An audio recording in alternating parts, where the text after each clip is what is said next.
Uniforms folded, flag hangs on the wall. Traded steel and thunder for silence in the hall. The mission's over, the deployment's done, they said.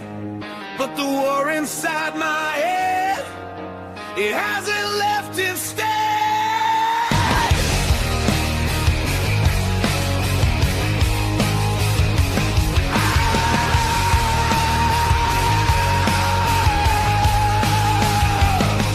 Got the handshake, the thank you, the ticket back home. Now I'm standing on the sidewalk, feeling utterly alone. This freedom is a cage that I can't seem to break. Every single morning it's a future I might forsake. Lost the rhythm, lost the drive, the structure disappeared. The invisible wounds are the ones that I truly feared. I'm walking on a wire, the pressure's coming down. Is there anyone listening in this lonely town? Full speed ahead after battle.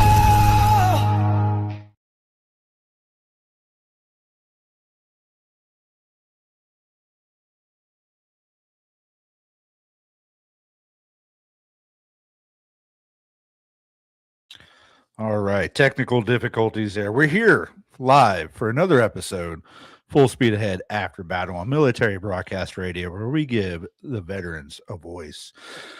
Welcome back.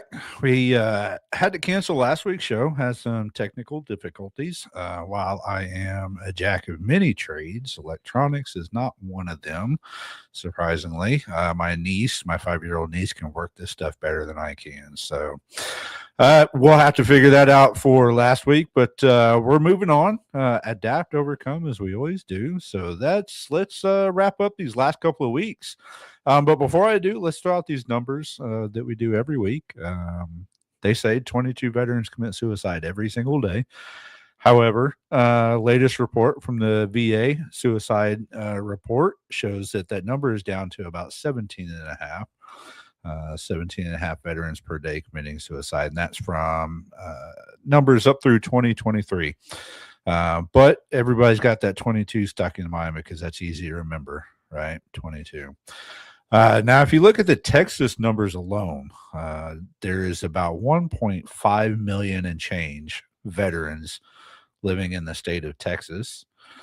And that is a lot of veterans. Texas has the most veterans per any other state. And then when you look at the numbers that are affecting most of those veterans in our state, about 60% of those veterans in Texas do not have the VA healthcare. And that is one of the leading causes of veteran suicide that we've seen is that veterans are not signed up through the VA and getting that health care. And that's what we're here for. That's why a lot of our guests are here on this show. That's why we do the work that we do is to get those veterans signed up. A lot of our guests, they hear the same thing. They hear the nightmare stories from the VA. And while that is true for many people, there are some great stuff out there. They're getting better. Or, they say that old excuse that my brother, sister, whoever, they deserve it more than I do. So I'm not going to take away from them.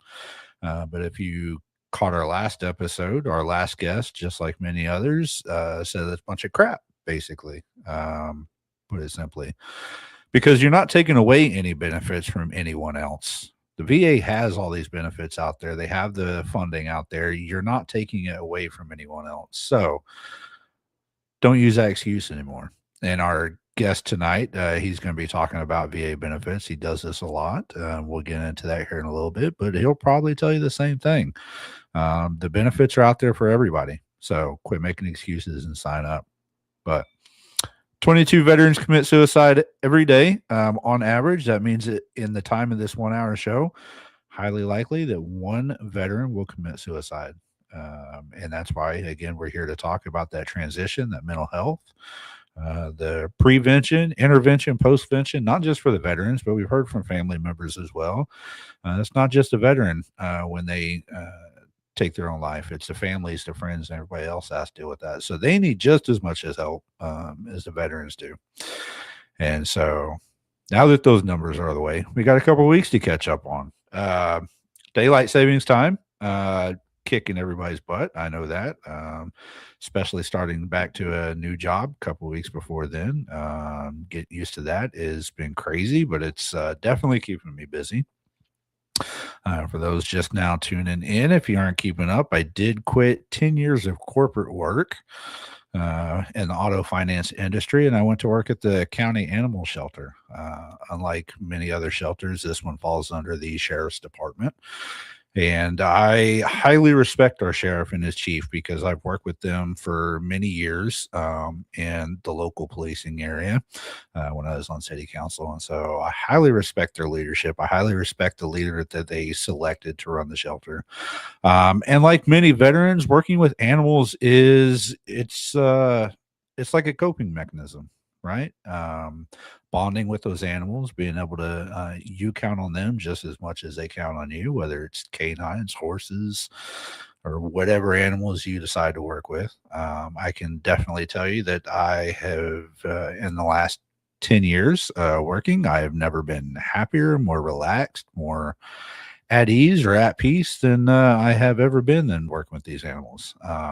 We are in a rural area, and so our county covers a lot of small towns, a lot of country here in Texas. We have a lot of farming, a lot of cattle industry in this area. So while we are mainly a dog and cat shelter, I'll tell you at this time, we do have about a 400-pound pig, as well as 2 goats and 2 horses, a mare and a colt. And so it's not just taking care of the dogs, it's taking care of livestock as well. And so that brings a whole nother aspect into it. So for me, I'm loving it, loving every minute of it. While we don't talk politics on the show, there has been one thing that I did put out recently, and I'd like to share that again tonight because I don't think a lot of people understand how this works. So a lot of people are up in arms about our president saluting fallen service members while wearing a USA hat. Well, it's his hat. That's why they're all upset. And let me just put this out there. He is the commander-in-chief of the armed forces of the United States of America. He is the number one top guy. So technically he serves outdoors, wearing a hat, saluting. That's how it goes. That is the respect that we show. That is what almost every veteran will tell you, or a lot of veterans will tell you, that we find that more respectful than if he was not wearing a hat, saluting outdoors, because veterans are outdoors and we're not wearing covers. We don't salute. It's just how it works. So if this is what it comes down to, that our country is crying over a simple salute while wearing a hat, let's get over it. We got more important things to do. Other than that, the Paralympics are wrapping up or have wrapped up. Team USA has been taking the gold in many of those as well. So great job there. So a lot of the Winter Olympics are down. Texas was warming back up, but we were down in the 30s this morning when I woke up. Now it's a little cold, but getting warmer. Coming up, as I've been putting out, next month is our Battle Buddy Throwdown for VFW District 21. That's going on here in Fort Worth at VFW Post 8235. And we are raising funds that are going to be going to the Irreverent Warriors DFW chapter to help them in their fight against veteran suicide and mental health awareness. That's April 18th. Come on, check it out. Registration's at 9 a.m. either there at the post, or you can go online to eventbrite.com and sign up there as well. It's $50 a team. There's going to be live music. We've got chairman of the Air Power Foundation coming out as a guest speaker. MBR will be out there talking, selling their Die Tired merchandise, raising money for veteran suicide awareness, and that as well. And several other organizations will be out there helping veterans as well. So make sure you come check us out April 18th. And have some fun with us while we're raising awareness. So with that, that leads us into our guest tonight, Drew Jones. He's here with us tonight to talk about his deal, the Veteran LLC, helping veterans get those benefits that we all deserve. That a lot of you may be missing out, and he's going to kind of give you the inside scoop on how that works, how he's been doing it for so many years, helping people out. But and he's got a whole different story than some of our other previous guests. He was active duty. He was also was enlisted. Ended up going officer to candidate school out of Mississippi. So he's got those two perspectives on it, but also working in local law enforcement, some special operations as well. And so we're going to hear tonight from Drew Jones of the Veterans LLC for this week's interview of the week.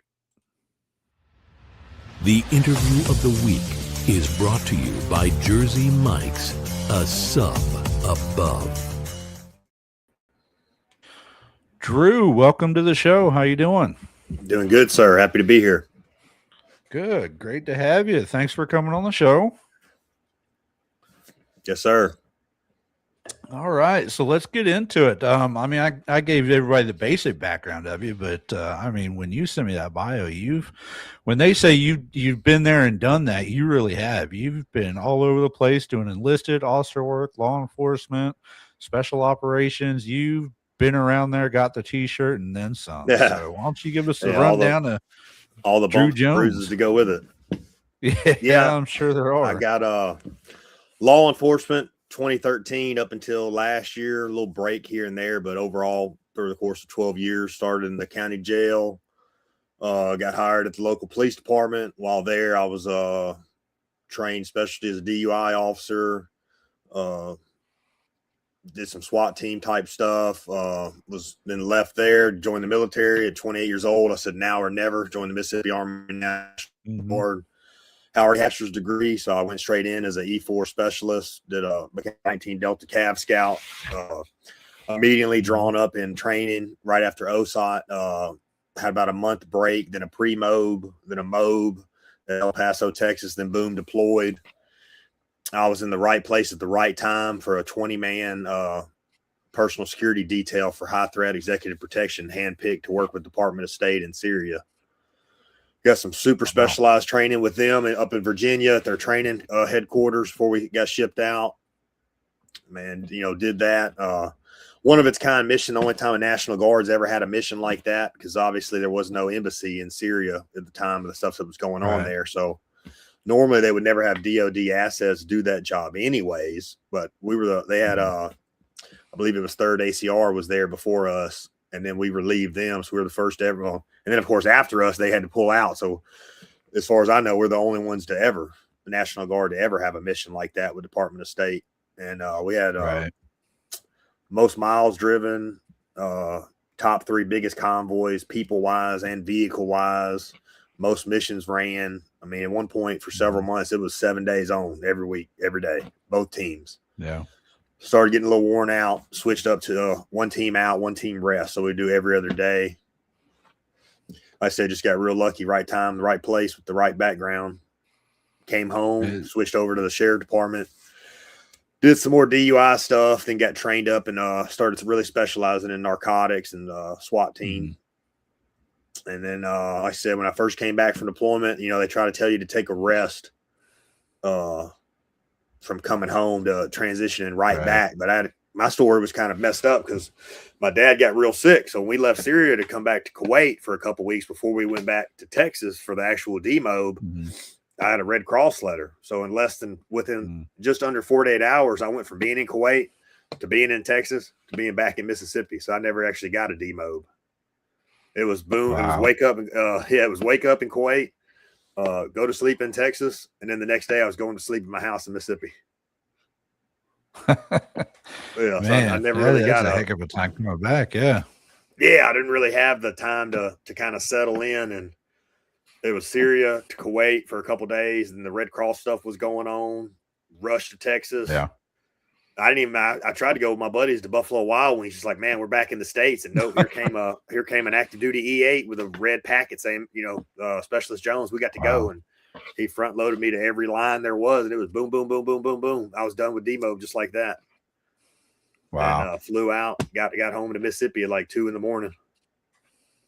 So that definitely. Whereabouts in Mississippi are you? Now I live in Hernando, Mississippi, just under Memphis, Tennessee, right here at the top. Oh, okay. Yeah, I got some family down there in Gulfport and stuff, so I'm over there quite often. The opposite visiting. side of us. Yeah, they way down there. Yeah, way down there. Way down I always tell people, a lot of people say I've been to Mississippi, but I've been down on the coast. I said, that's not Mississippi. Mm-hmm. So that's not. It's a whole different area. Yeah. Like I said, that's definitely not. If you've been to the coast, and that's the only part of Mississippi you've been to, it's hard to really even say you've been to Mississippi. Right. Yeah. So when most people think of National Guard, you're just the weekend warriors, or you go maybe do a deployment and come back, and you don't usually hear y'all doing all kinds of special operations and stuff like that. Yeah, like you did. So we deployed. That's crazy. We deployed an entire brigade. We didn't, a lot of National Guard. It'll be your unit, your company, maybe you and your sister company, but we deployed the entire 155 Armor Brigade combat team, like over 4,000 soldiers. Yeah. So, a major operation, because this basically the entire, the largest portion of the Mississippi National Guard. Yeah. Yeah. So then you went officer candidate school, and got and then, so how long were you? Yeah. And so how long were you an officer, or did you get out? Are you completely out now, or are you still? Yeah, I got out. I got out March of 2024. Okay. So going from enlisted to officer and then getting out and going into civilian side, what did that look like for you? I know it's always different for officers getting out than it is for the enlisted, but when you're coming from both backgrounds like that, I'm sure it's a little bit different. Yeah, it was really weird. Like I said, I mean, I was older. I joined at 28 years old. So even though I was only an E4, when I was immediately put on the PSD team, I was put in an immediate high-level leadership position within Bravo team that I was on for within the convoy. And the guy that was in my position for the other team was our a captain. So they put a lot of pressure on me, a lot of, a huge leadership position right away, which helped me going through OCS and everything like that. But yeah, it was real weird. You're in the military, you're this leader, you got a mission, you got a whole platoon answering to you.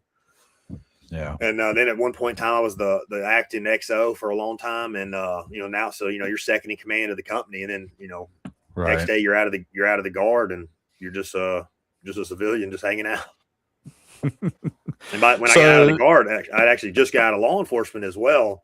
So I wanted to I actually got my master's degree through being in the guard through TA. So I was like, I'm going to put my degree to work, became a branch manager. So it was a super, super strange time in my life. I wasn't a cop anymore. I wasn't military.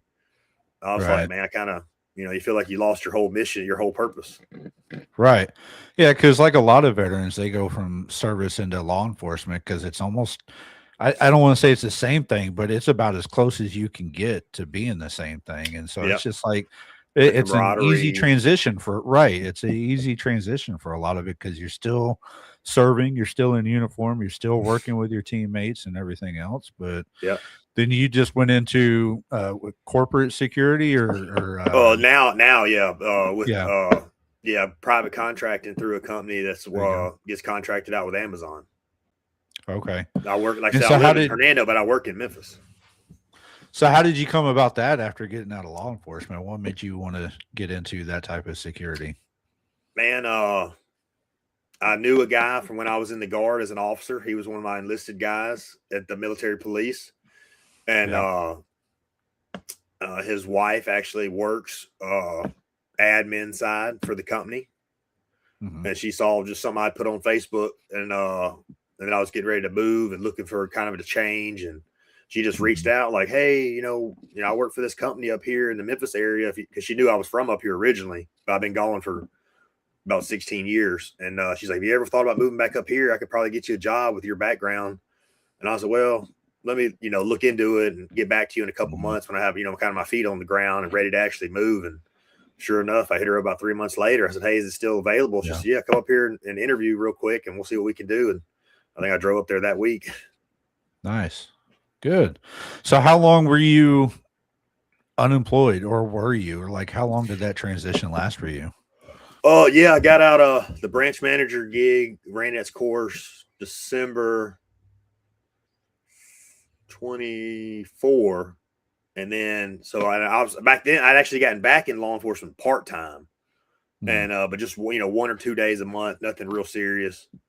And, so when I saw that was going down, we restructured, another company took over. And so I told the sheriff, I said, man, I'm looking to get out of where I'm at and y'all are shorthanded. I could just go ahead and jump on full time, just easy, super easy transition. I already know everybody that works here. And, he said, yeah, man, come on. Did that about January for a couple months. Then some stuff happened. I switched over from the sheriff department to the city department. And then I was, sadly, I was going through a divorce. Things got real messy. And I said, man, I just need to kind of step away right now. So I told my chief, I said, I'm not really in the right mindset right now to be working. And I said, thank God I have my VA money that I can just sit back and relax for a little while and get my head straight. And just stepped away. And, I don't know. I stepped away the first time because I kind of, my love for law enforcement wasn't really there like it used to be. And then when I got back in it full time the second time, it just felt more like a job than what I was meant to do. And it just was a totally different feeling from when I was in law enforcement before. Because if you ever met me before, I was like, man, I was put on this earth to be a cop like my dad. And this is what I was supposed to do. And then one day it wasn't like that no more. And I was like, man, this is just a job. It's not for me no more. Yeah, unfortunately, that's one of those type roles that if you ain't feeling it, that's not the spot for you to be in because of the amount of stuff that you go through on a daily basis. Right. You're asking for trouble at that point. You make that one wrong move, mentally and physically. That's the end of it. Right. Exactly. And so yeah, go ahead. I was saying the part of Mississippi I was in, the pay wasn't great anyway. So if you're just doing it for a job, and there's plenty of other things you could be doing. Right. Right. So then, as we say, a lot of veterans go to the law enforcement. So how much does that mental health play into that role for you, especially for somebody like you that's kind of bouncing back and forth between service and law enforcement and different locations? Man, how important is that? As much as I hate to say it, the stigma's there just as bad or worse than it is in the military. Yeah. You talk about, you get into a shooting or, we had a department I used to work for. I won't say no names or nothing. They had an incident with the SWAT team and some shooting had to happen, sadly. And one of the guys is, one of the head guys. And, he admitted after the fact that, he thought he needed maybe a little bit of counseling. And, man, you would have thought he said the worst thing you could ever imagine. Right. And that shocked me. I was like, man, if somebody like that, he's, toward the top when it comes to SWAT. And, even he's admitting, man, I need a little, I just need to talk to somebody or something after that. And the way he was treated, I was like that right there. I said, nobody else in that team will ever say another word ever again. Yep. And unfortunately, that's the way I was going to say, that's the way a lot of our veterans go, because when they see chief or whoever sit there and talk crap about it, like suck it up and get back to work, like, well, I ain't going to tell you nothing else anymore. Yeah, you're like, I ain't never going to say nothing like crap. Yeah. Right. And then they all wonder why we struggle and become alcoholics and or God forbid worse, just can't take it anymore. That's what, man, it's even, in the military, they're like, well, there's all this help for you to get here. And, if you need it, it's there. I said, well, yeah, it's there. But you go into PHA or, whatever, and you sit there and tell them legitimately that you have some mental issues going on and this and that, they're gonna immediately put you on a mental profile. Now you can't hold a weapon. Right. You can't do all this. You can't do that. You're no longer deployable. Like you basically, you got leprosy at that point. Like, man, the guy was wrong with this guy. Right. So it's like, there's help there. There's help there, but you're going to probably tank your career, at least temporarily. Yeah, absolutely. And then I'm sure with the added stress of in law enforcement, with everything being on cell phones these days, it's like one wrong move and your career is over with that. Yeah. Everybody's going to see it. And it's like, they just don't get the stress and the pressure that you're going through, and you're expected to show up all day, every day and do it. You go from a speeding ticket to a DUI to a shooting and then back to a speeding ticket. It takes a toll on you. I know it does. Yeah. I had to kind of explain that one time to a good friend of mine. And, she liked to joke around saying I had amnesia. She said, man, you can get in an argument or something bad could happen, and you just wake up the next day like nothing ever happened. I said, man, when you're a policeman, I said, you go to a terrible wreck call. I said, the minute you're done with that call, you're going to the next call. I said, at the end of my shift, if I have to go work a scene where somebody got, again, ran over by a car or killed or whatever in any kind of way, I said, I got to come back to work the very next day, answer the very next call. I said, you don't have no time to sit there and be like, man, this is terrible. You don't realize it until you get home and you're like, wow, that was rough. Yeah. Or like when you said, you're rushing to a hot call. I'll tell you many times, you're telling yourself in your head, like, man, this may be it. This is for real. Like we'll probably end up having to shoot this guy. If the call is actually going on the way it came out over the radio. I said, man, we might end up having to shoot this guy when we get there. And then, you're all pumped up, adrenaline's rushing. Then you get off the call and you're chilling later, talking to the guys. You're like, man, that was kind of crazy. Yeah. And I guess that's every day. Right. And I guess that's where law enforcement's a little different than the service, because at least going to war or battle or whatever, when you come back, you got some time usually, unlike your story, to decompress and maybe go see a therapist or something. And if you get out, the VA covers your benefits and everything. Yep. But law enforcement, like you just said, you ask for the help and you're done. That's the end of your career. You don't get benefits to pay for it and none of this other crap. Like I said, he was temporarily pulled from the SWAT team till he got fully cleared. Yeah. They were like, oh, hold on, what? Something's wrong with you? Yeah, he's temporary off SWAT team till he gets cleared. Yeah, it's a wonder why they struggle in some places to find law enforcement or anybody that wants to work in that career, because that's a lot. So what gets worse is to increase the level of being able to hire some people. You'll see the standards start being lowered. Yeah.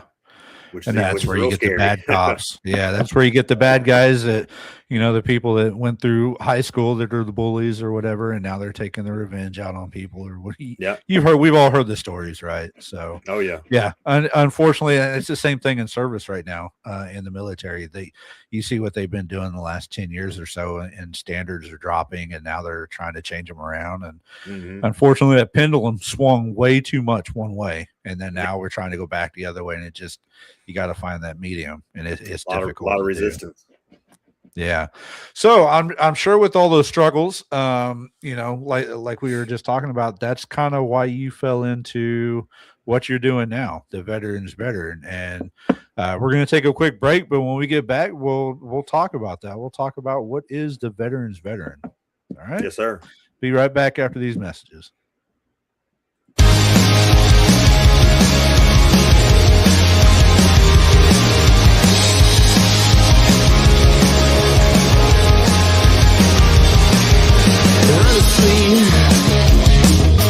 Hold on, things are dizzy, spinning rapidly.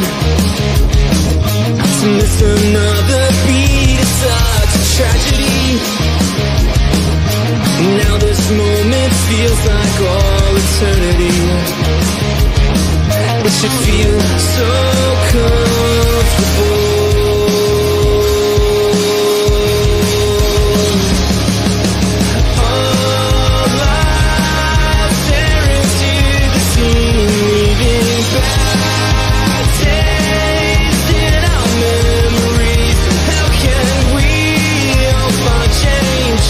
It's all in the secrets of the open hearts. Love,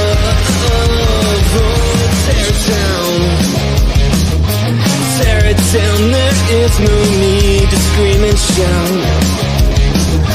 When everything seems crazy, reflection now. A peace of mind should not include deception's help. It should feel so comfortable.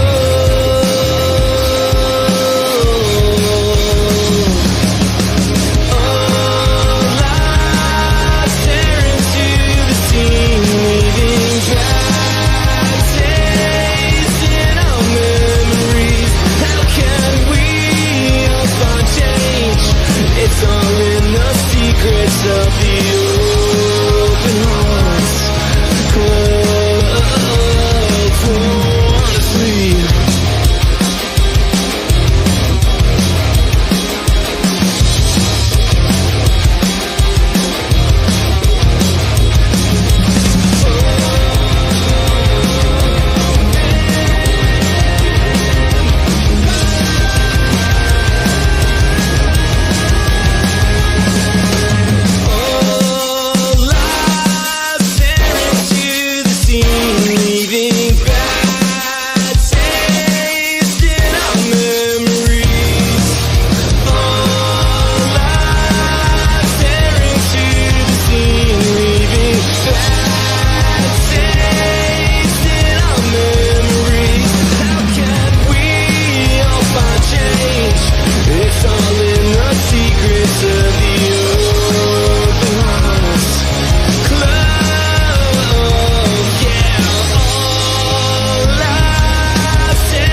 All right, ladies and gentlemen, welcome back to Full Speed Ahead After Battle here on MBR.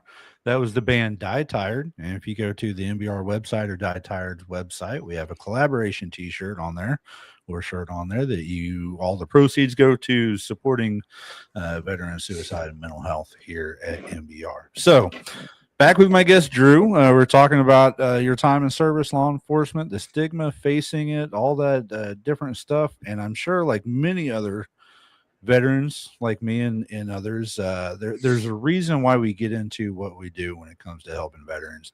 It's because we've had some bad experiences and we're trying to help those out there so they're not struggling through that stuff. And I'm sure that's how the Veteran LLC came around, right? Something you saw a need for, and you said you're going to do something to help. Yes, sir. Like I said, I came home. I was deployed March of 18, got home March 19.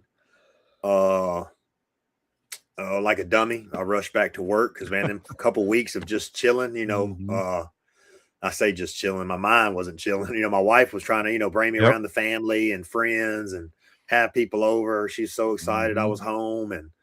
And after doing that for about a week straight, I kind of just lost it. I said, I need to chill for a minute. Like I'm happy to be back, but I need to relax. I said, these people aren't going anywhere. I just need some time to relax. So she left me alone for a little while. And of course, the story, I found myself not even at lunchtime sitting on the front porch drinking beer.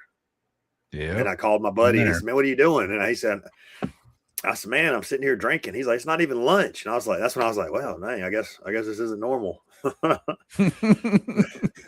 And luckily that Veterans Day, they had a big event in Starkville, and there at the Sportsplex in Mississippi, had a big old open house for Veterans Day. It was the Jackson, the Memphis, and the Tuscaloosa, Alabama VA were there with a booth set up. If you brought your GD-214, you'd get enrolled right away. And that's how I made my dad come with me. He's a Vietnam veteran, never did anything with the VA his whole life. And he came down there with me. We both got registered. He lived up in Memphis, so he got the Memphis VA, and I did Jackson, Mississippi. Had my first ever appointment February of 2020. Went down there completely by myself, man. Just walked in the VA. I said, where do I go? I got an appointment. Had my primary care doctor. They run you through a bunch of questions and stuff. Boom, diagnosed PTSD. Yeah, right off the bat. I never even thought about it. They read me a little script, and I was answering questions. Didn't think anything about it. I thought I was just answering questions. They were like, "Oh, well, yeah, you're very, very high level positive PTSD." I said, "Oh, I didn't know we were taking any kind of test. I thought you were just asking me some standardized questions." And so that got finished up. They set me up with some care or whatever. And I went downstairs and said, where do I go? And I was completely by myself. Didn't know what I was doing, where I was even, where to even go. I just asked a veteran that was talking to me for a second. I said, man, don't you get like an ID card or anything like that? So he led me down to get my ID card. And while I was down there, I just happened to talk to another veteran. I said, man, how do you people get a rating, like a disability? And he said, yeah, man, that's the building next door. He said, this is the VA healthcare. Next door is the compensation. And I, of course, I wouldn't know what any of that meant. I just knew go across the street. Yeah. So I literally walked over there by myself and went in, and it was pretty empty too. I guess it was around lunchtime. And I said, hey, I'm here for disability. She said, yeah, walk in there. Lady will help you out. And super old school, handed me a piece of paper, and I started writing stuff down. And she was asking me, and I was telling her, writing them down, and she said, all right, well, they'll be in touch. I said, I didn't even know what I just did, but apparently I just made my first ever claim with the VA for disability. And that's what started the whole journey, man. It took 4 years of pretty much back and forth and hell. And what really made me the most mad and kind of started a war between myself and the VA is when they told me they turned me down for PTSD. I said, how? I said, that's impossible. I said, y'all are the ones that said I had it, diagnosed me, and gave me medicine for it and treatment. Right. And then that's when I learned that the compensation stuff department and the healthcare department are two different entities that are in the VA, but they don't talk to each other. And that just completely blew my mind. Yeah. And it's amazing. It's amazing how that works. And I guess I just got lucky when I came out, because I tried to go and they said, well, you have to go the day after your EAS, right? And that's the only when you can apply. And I did that down here in Fort Worth, and they sent it off 9 months later. I'm getting a back pay check. Like that was the easiest that I had ever heard of. And then I guess I got lucky again because at that time I got 90%, and that was back in 2011. And so within this last year, I applied for to go for the 100% to, you know, up a few things. And I guess I got the right VSO because I got lucky again, filled all the paperwork, went to the appointments, did the stuff. They said, okay, here's your back pay. You're now at 100%. I got lucky as hell going through the VA. I know there's so many out there that did not. And understand how one person can have the easiest time ever, and then the other person spending 20 years to fight for 10%. I see it on Facebook all the time. It blows my mind. The guy be like, man, I just got my 100% after fighting the VA for 20 years. And I'm like, my goodness, man. Yeah.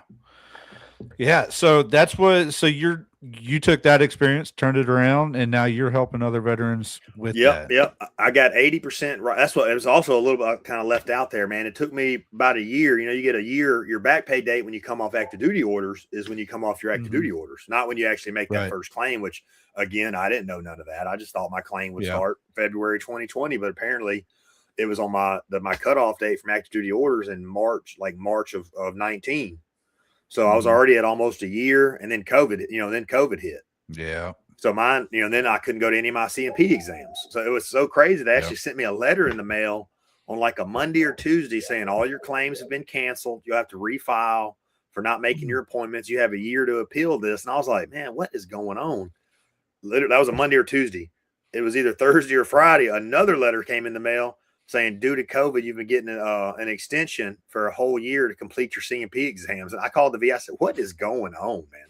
I said, they're canceled. Now they're not canceled. He said, yes, sir. You hit the 1 year mark. That's a letter's automatically generated, but it was caught in the system. Also immediately flagged that due to COVID, you're going to get an extension for your stuff. So when I finally got my 80% off my initial stuff, I got almost 2 years of back pay. Yeah. Which again, I didn't know about that. I didn't know about that either. So that was a giant surprise. Yeah. Oh yeah, it was. That's life changing right there. Oh yeah. It was, I think about $57,000 just showed up in her. My wife, she woke up screaming. And I said, what's going on? I was on sleep medicine, and I said, what's happening? And she's like, look. And I was like, I had one eye. And I just started laughing. I said, I told you eventually it would work. I said it would work out eventually. And I just went back to sleep. But that, then, fast 2 more years later, like a year later, they finally accepted insomnia, which I'd been on Ambien for 3 years. So how that took so long. Yeah. That got me to 90%. And then back to insomnia, they said they couldn't keep giving me sleep medicine because I've been on Ambien for 3 years. So I had to take a sleep study. And I said, well, man, I don't think I have sleep apnea. I really don't even snore. But, my sleep is pretty terrible. And other than the snoring, I had all the other symptoms. And so I took a sleep study test. Boom, I had sleep apnea. And during that time, I was doing all the legwork to get a private psychiatrist and a private counselor and to get all my diagnoses and DBQs and paperwork in place. Yeah. And so I refiled for the PTSD and sleep apnea, and boom, they replaced insomnia with PTSD with anxiety, and then they gave me sleep apnea, and that got me to 100% P&T. Yeah. But during that, the first person I ever helped was my dad, because he got set up with the VA the same day I did, but he never did the disability route. He just was going to get some basic free health care. And I said, well, Dad, I've been going through this about 2-3 years now, and I'm, it's working in my favor. I can see it, it's going to work. It's going to take a little while, but I'm going to get to 100% now that I've learned kind of what I need to do and what's required. And he said, well, let's see. And he's the first guy I ever helped, and he got 100% P&T. Yeah. And then just the next thing, I was helping my uncle, and then helping my friend, and then another friend. And then all of a sudden it was, hey man, this guy told me to call you that you can help with the VA. And it just kind of snowballed from there. Yeah. So hopefully you're having better chances than I am, because I was helping my dad when he got out. He did 36 years in Texas Guard, National Guard, all that. And he finally got out, moved down there to Mississippi. And I'm like, look, you need to get set up at the VA. I from what I hear, Mississippi down there, Gulfport area has a better VA than a lot of the other places, just from what I've heard. And he knew this troubles that I went through, the horror stories that I went through as far as getting the appointments and trying to get in and actually get the help once that started. And he's like, man, I ain't going to deal with it. So about a year or so ago, or less than a year ago now, he got stage 2 non-Hodgkin's lymphoma cancer. I'm like, look, you have cancer now. You have to go to the VA. They'll cover all of that for you. You don't have to come out of pocket. And so we're trying to get him set up down there.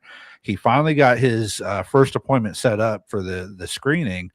They sent him a letter and saying, you know, we got to cancel this. Next appointment is in like 3 months. I'm like, how are you going to tell the guy that's dying from cancer, we're canceling your appointment, come back in 3 months?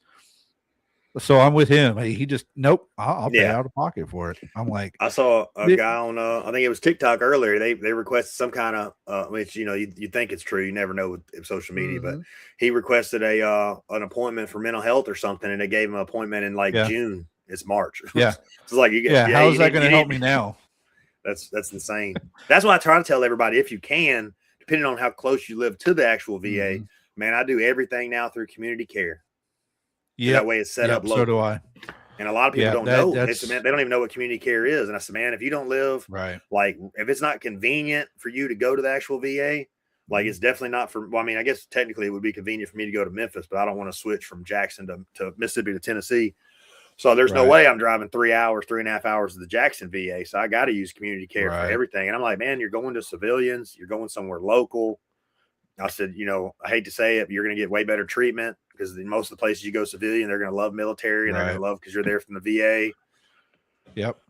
I said, man, it's just a lot of people don't know that. And they're like, man, I don't want to go to the VA or deal with the VA. I said, brother, other than like your initial appointment or any kind of like super specialty appointment, I said, you can do literally everything through community care. Yeah, and I even have 2 VAs. I've got, they're 45 minutes to an hour depending on traffic. One in Fort Worth over by TCU, and then one in Dallas.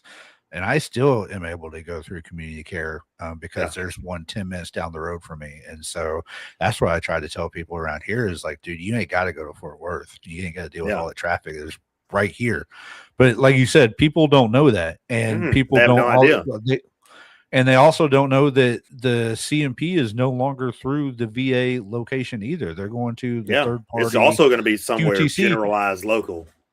And those people are amazing. They're like, they'll help you out so much, and they just write the stuff off. Okay, you're good. Here you go. They write it up and it's done. So literally, it's almost, you don't have to go to the VA anymore, except to that initial period to set up your benefits, to get your ID card so you can get on base or whatever, and other stuff. And then the rest of that, if you want, it's through the community healthcare.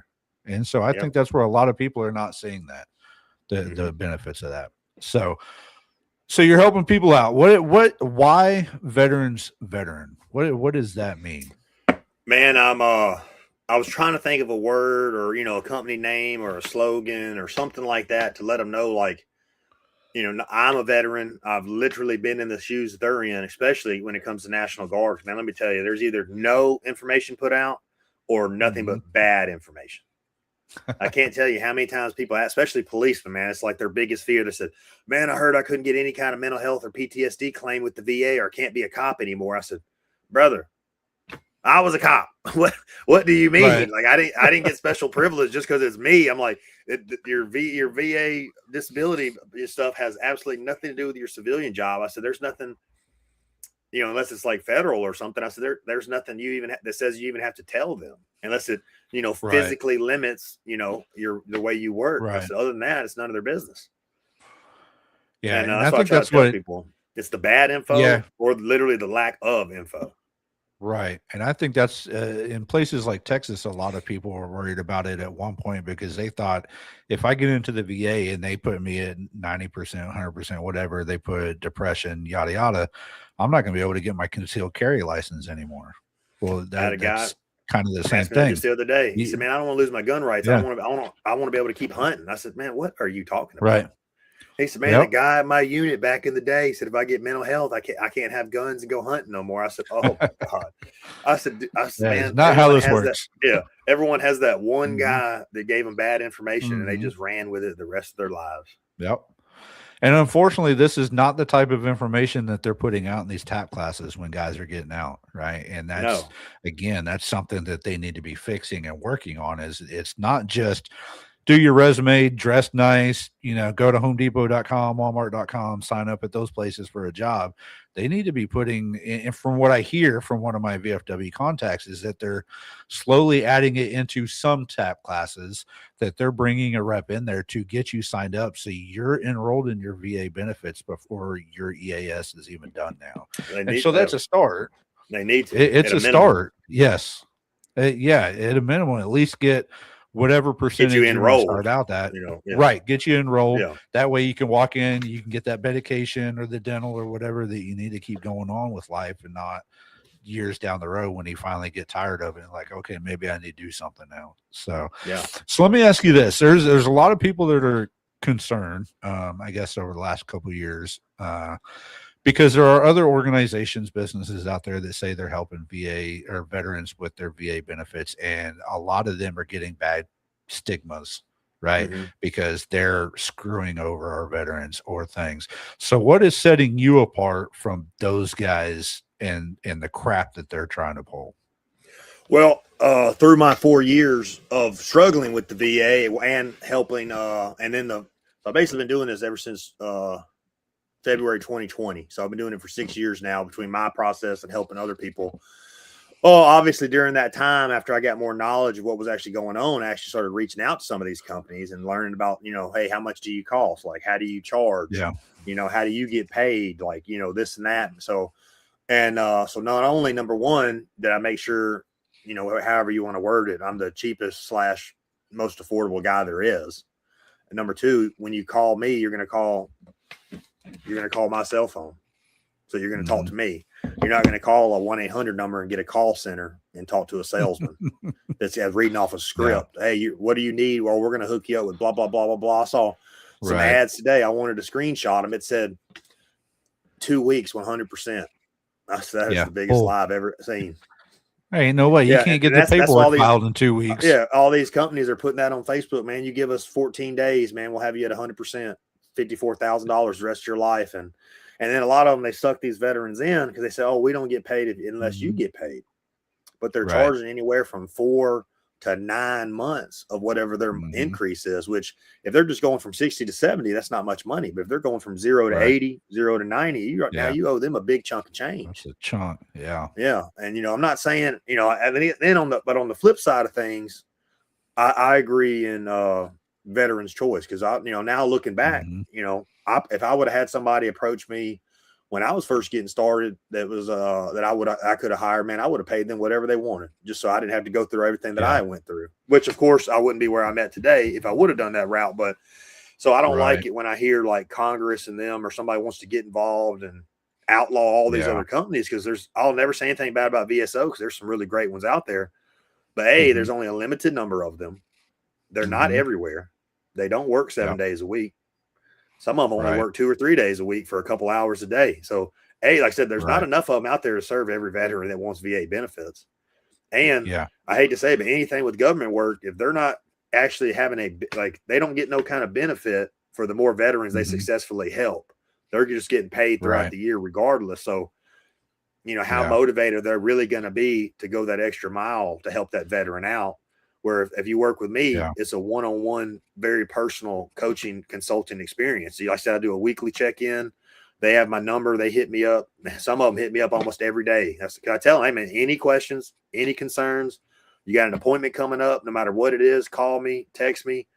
And that's what I tell them. I said, man, always text me first. So I may be with my kids. I may be at work, but I said, I'm very responsive. I always have my phone on me. So if you work with me, it's a one-on-one deal. And I'm a fellow veteran that went through the process on my own, so I know exactly what they're going through. Yeah, I'm not some company. I understand. I'm not making millions of dollars. Yeah. No, I mean there is a need for companies like yours out there, right? Because not everybody gets lucky like I did trying to go through my rating. My buddy that I started with for the longest time, he's going through it, and they're giving him a hell of a time because, well, we can't connect this to a service-related disability. Exactly. But dude, I was there. I saw it happen. I know for a fact you happened. And that's really I got to write those. Right. But unfortunately, what I go through at the VA in Texas is different than what he's going through the VA in Wisconsin, because Exactly. even though the VA is the VA, the different states do different things, and it's ridiculous how this works. And I'm like, look, I'll tell you what I went through and how I answer things, but I can't guarantee it's going to work for you. So yes, there are reasons why we need companies like yours, especially somebody that's backed by a veteran that's been through that, done it, and helping those out, because there are literally guys out there struggling for 20 or 30 years trying to get anything. Because if you go online, man, any of these Facebook groups, man, you see it every day. Someone says, hey, man, I didn't have any luck. Like, again, nothing against VSOs, but they'll say, man, hey, I didn't have any luck with my VSO. Who do y'all recommend to me to hire? And, man, every comment is just bashing companies like mine, saying don't hire lawyers, don't hire those companies. Go to a different organization's VSO, do it yourself. And I said, man, if a veteran wants to spend that money, man, that's on them. Yeah. I think the biggest thing I've been seeing doing my research where the fraud comes in, they're not really committing fraud toward the veteran. The company itself is committing fraud to the VA, because they have, like I said, Veterans Guardian. I hate to call them out, but it's public knowledge now. I watched a whole 45-minute video on it showing the actual court documents. They had one doctor. That's it. And he only worked for them. He didn't even have his own practice. And that one doctor, I mean, it was like 18,000 veterans that he saw, and the DBQs were just copy and paste. Right. Like how did that? And now the veterans are freaking out, because I mean, if you hired Veterans Guardian, you weren't aware that, what they were doing. You just thought this is a company, they're helping you out. Hey, I got a rating, and it worked for me. I don't know what else they're doing, but now there's a possibility their DBQ could be flagged. Nothing against that veteran, and then we never know. They could make him come back to a CMP exam, and I'm not saying everything he has could be 100% legit. It's just the company he used. Now you're inducing all that anxiety, all that fear, because God forbid he 100% relies on that money he's getting. So even the question of getting it taken away is going to cause a lot of stress within the veteran community, like that crazy new rule they tried to come out with that got shut down in 2 days, man.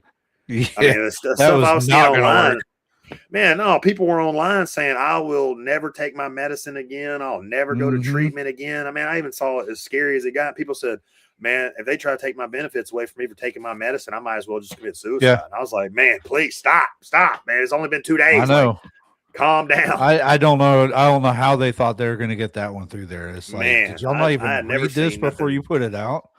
But I think it's groups like those, like Veterans Guardian, that recently VFW one to make it look bad for everybody. Right, exactly. And recently, VFW advocate was testifying before Congress, and Congress straight up said, "Well, your VSOs are telling your veterans to lie at these appointments." Like, no, that's not what we do. No. We're sitting here telling the truth. We talk about our worst days and how we're feeling on those worst days, and we're not lying. But it's those groups like Veterans Guardian that are telling them to go in and lie about this and make this up, and that's where that stuff is coming in, because and that's the reason why we got to vet companies like Veterans Veteran and other ones, so we're not finding those people are straight up lying, because again, like you said, the veteran didn't know that this was happening, so you can't really go back to him. But if the veteran sits there and lies about everything, then comes back and takes all the money and benefit, then that's on you, and that's on the veteran. Because I mean, is there fraud going on at some level? Yeah, of course. Same thing with civilian disability. Yeah. Is every single person on civilian disability 100% legit? No. Right. Exactly. I mean, I hate to even say that. Is every single veteran that's on disability 100% legit? Probably not. No. But to say, say it's a massive scheme and this massive amount of fraud, I just don't see it. No. I know more veterans that are not on disability than I know that are. Absolutely. There's veterans not on it because they hear the horror stories and then they just don't want to deal with it. And I ain't putting up with it. So yeah, it's ridiculous the amount of work that it takes. And again, like you said, some places, maybe those rural places don't have a VSO, so they have nobody to go to for that help. And so when you got to do it yourself, it's not, you can't just go in and click a couple of buttons. You got to put together all your medical records and history statements and yada yada, and it's not easy if you're doing it alone. No, man. Like I said, I know so much now, man. When I was doing it, hey, I was still doing it on paper. This was just like 6 years ago. We were there. What you didn't do every single thing online. Now, I mean, as long as you know what you're doing, you are clicking some buttons. But like I said back then, man, I didn't know about writing lay statements for my conditions to prove that they were service connected, or a buddy statement, or I never heard of a nexus letter. Yeah. I strictly just submitted all my medical evidence. I went to everywhere I went on my own, so I knew for sure it was being turned in. And it was either enough or it wasn't enough. Like I said, I didn't even know about, now I tell veterans, I said, man, you can write statements for yourself that can be used as evidence. I said, buddy statements that can corroborate what you're saying. And I said, man, you can get a nexus letter signed by the medical professional that diagnoses you with something. Because two of the biggest things I see, no actual diagnosis, or they reported say an injury in the service, but since they've been out or home from deployment, no continued care. Right. So I'm like, they're like, hey, we see right here. It is service connected. You hurt your back on deployment or whatever, but we don't see any record of medical treatment since you've been out. Yeah. So then boom, they're turned down, or hey, you got all this treatment and, we believe it's service connected, but you haven't actually been diagnosed. So that's why I try to tell these guys. I said, man, you got to do the legwork. You got to actually be seen. You got to take care of yourself no matter what, whether it's disability or not. Right. I said, all this veteran, everyone wants to be tough, and man, I'll tough it out. I said, man, we're not in no more. We got to take care of ourselves. Yeah. So I said, you got to go to the doctor. You got to get treatment. You got to get an actual diagnosis. I said, if the doctor will agree to it, you get a nexus letter drawn up where then it's their official medical professional opinion saying that they also believe what they diagnosed you with is due to your service connection. Right.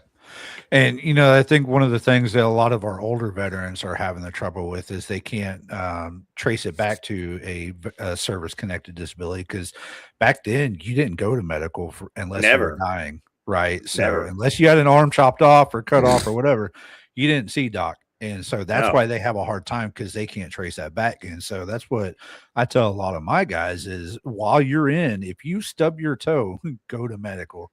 I know they're going to call you all kinds of names under the sun, but just go ahead and get it on record. 10 years, 15 years down the road, that's going to turn into a knee problem, turn into a hip problem, and then you're getting your hip replaced. Oh, and, yeah, man. We had guys jumping off Bradleys, jumping off tapes, jumping off the big LMTVs, man. Your back's just... landed wrong. Boom, you just rolled the crap out of your ankle. I said, man, you better go to sick call. No, I'll be all right. I said, man, about 3 years from now, when your back's, if like you got a bulging disc or something, you're gonna wonder what happened. It's probably come from today and never getting treatment. Absolutely. Well, look, Drew, we're coming into the end of the show, and this is the time that I give to my guests. Give you about 2 minutes to kind of speak your mind or your heart or whatever you want to put out into the world, whether it's about veteran, LLC, how you help, suicide prevention, whatever it is you want to put out there. I'd give you the floor. So take it away, whatever you want to say. Man, like I said, I've been there. I've been in your shoes. I've been in dark corners, man. I've lost jobs. Went through a divorce, man. Lost my house, lost everything minus my vehicles, man. I had some dark times, and the people that helped me out the most, where I'm living now, the job I got, everything that helped me rebuild my life was a fellow veteran. So don't do it alone. Even if something as embarrassing or silly as it may sound, man, just put something on Facebook, man. You'd be blown away at how many people care and want to reach out to you immediately that may have just not known what's going on. And you're like, man, I'm so alone, because I felt alone. And man, I was like, man, I don't even normally post this kind of stuff. And I was like, man, I'm just having a really hard time in life. Man, my phone was blowing up. People I hadn't even seen since high school. So don't sit at home. Don't live in the darkness by yourself, man. Reach out. Like I said, at the end of the day, the veteran community is going to step up and help you more than anybody else, because it's a fellow veteran. The guy I'm living with now, we never even met before. He knows my nephew, and we're veterans, and that's how we connected. And boom, I had a free place to live. The girl that got me hired, I never even met her before, but I knew her husband briefly because he transferred out of the Army Guard to the Air Guard. Boom, a fellow veteran. So whether you hire me to help you and we work one-on-one to help you with all things at the VA, man, just do your research. Like I said, it's your choice if you want to hire somebody. There's always some really good VSOs out there between the DAV, the VFW, or your actual county VSOs or state. Or like I said, it may be a little bit of a longer path, but man, there's so much information out now on the internet, YouTube.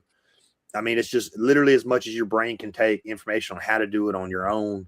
just get educated and make the best choice that helps you and your family, because these benefits aren't only for you, they're going to set your family up for the rest of your life. Yes, sir. All right, Drew, I appreciate you coming on the show. You're welcome back anytime. And I loved it. Good luck out there. And, man, keep getting those guys signed up on them benefits. It changes lives like nobody else. I mean, it saves families, it saves lives, and we need it. I mean, the guys that don't know about it. So, and real quick, I appreciate it, Drew. I'm on Facebook, Instagram, and TikTok as the Veterans Veteran, and my website is thevetsvet.com. THEVETVETS.com. The vets vet, or VETSVET. Thevetsvet.com. You thought it was so simple. Yeah, I was like, well, let me spell it. Yeah, thevetsvet.com. All right, Drew. Well, take care. Have a good night, and I'll see you around. Thank you so much, sir. All right, ladies and gents, that does it for this evening's episode of Full Speed Ahead After Battle here on MBR, Military Broadcast Radio, where we give veterans a voice. Sorry, it's been a long day at work. I'm telling you, busy. You heard it, Drew, from Drew, just like all our other guests. You're not in this alone. You've got people out there. That's what veterans do. We network. You don't even have to know the veteran. Just knowing that they are a veteran, whether you served in the Navy, the Army, Marines, wherever, a veteran that is a true veteran will help you out regardless if they know you or not. So if you need some help, like we talked about, get your benefits. Every veteran, no matter how long you served, no matter whether you think you deserve 100% or you deserve 5%, go to the VA, get signed up for them benefits. And if you're having a hard time, go find you a county VSO, VFW VSO, DAV, Veterans Veteran LLC at thevetsvet.com. Find you one of those people to help you out, because you don't understand when you go from 0% to even 20%. Just having that little bit of pocket change can mean the difference between eating a meal that night and going hungry. Getting to 100% opens up so many doors for you and your family, whether it's educational benefits, Champ VA benefits, base access, any of that kind of stuff. It's not always easy doing it. Some people are luckier than others on getting that percentage increased. Some people not so much. But there's groups out there, there's people out there that are going to help you. And just like we say every week, you didn't go through boot camp alone. You didn't serve alone. You're not doing the VA alone. We're out here to help you. You just got to find us. YouTube, Facebook, Instagram, wherever social media is, your local VFW, your local American Legion, somebody somewhere is going to help you get in contact to get those VA benefits or whatever other help you need, whether it's just to sit down and chat. Most of these veterans will do it just to keep you around. Because as they say, I'd rather listen to you for hours than get that one call that you're going. So don't let that happen to you. You're not in this alone. Reach out and help, because we're all here for you. All right. We'll see you next week. Full speed ahead after battle. Dismissed.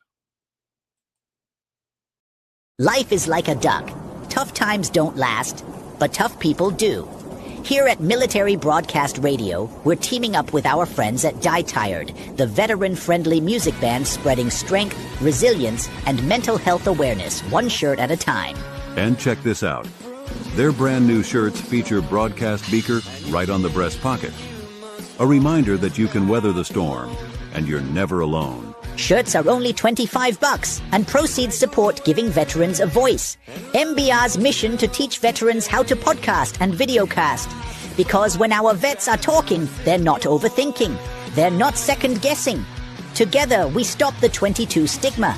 Grab your shirt today at mbradio.us and hit the shop. Or go directly to toramerch.printavo.com/merch/dietiredband. That's toramerch.printavo.com/merch/dietiredband. Suit up, stand strong. Remember, we're unduckable together. You're built tougher than the storm. Ladies and gentlemen, thank you for tuning in to Military Broadcast Radio. As we wrap up today's show, we want to remind you that the podcast of today's episode will be available right after we go off the air. So if you missed any part of the show, or want to listen again, be sure to check it out.